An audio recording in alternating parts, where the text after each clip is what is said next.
Harvest has come upon us.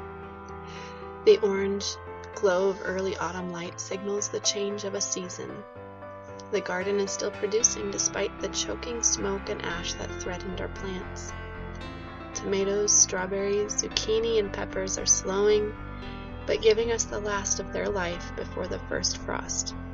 Apples are ready to pick and waiting for me to can applesauce and pie filling. They will have to wait a little while longer, because I've been busy. Not a bad kind of busy, a good kind, but a hard kind. We welcomed our new daughter home from Ukraine. On September 22nd, our daughter said goodbyes to the only life she's ever known. She said hello to a family.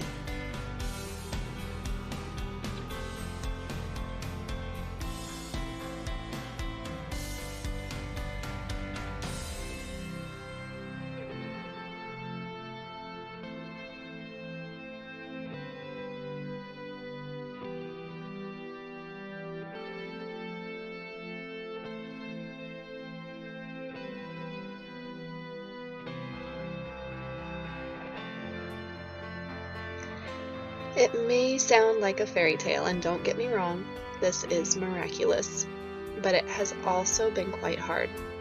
Despite receiving the one thing that every child needs, she's struggled with lots of tears and behavior challenges in addition to little sleep.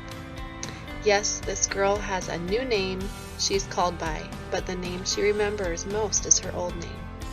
Likewise, the behaviors and actions which are habit to her, have been wrought over the nearly 3 years of having to soothe herself and not be answered when she cried.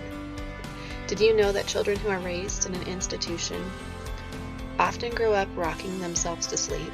Their bodies longed for that soothing swing but never had an adult to consistently give it. Those habits that became her security are still with her despite having a mom and dad. I wish I could just snap and make it go away, but the truth is that problems due to relational brokenness can only be healed through relationship. This is not a cut or scrape that heals itself. It takes someone walking through the grief and behavior and distrust with her. It's been difficult losing so many nights of sleep. It's anxiety producing to hear her scream and cry. It's frustrating she won't allow her dad to hold her right after playing and laughing with him. But that's how it is. Trust takes time to prove itself. The good news is there is hope. She can learn, and her brain is still growing. It's understanding of life.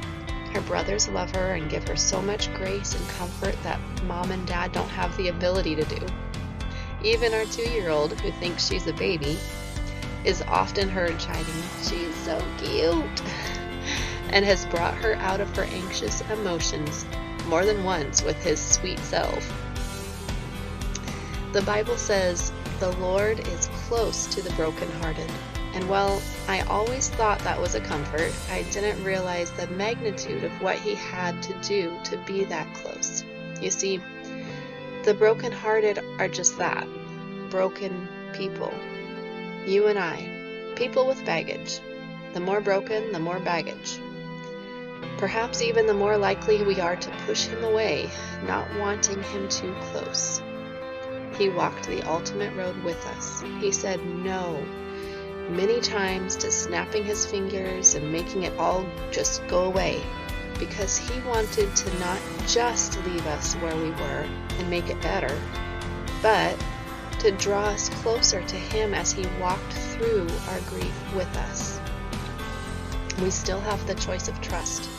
Do we make ourselves vulnerable and trust that he is our Father who loves us despite the pain we feel? Do we run, or do we trust and get pulled into the peace we need for life? I want to trust, and I know that it's only because I've learned to trust that I can go into Anastasia's hurts as she swings back and forth on the trust pendulum.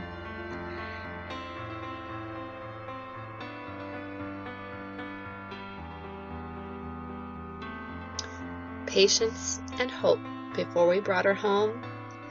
Patience and hope now. These are the hilltops, even in the valleys of life.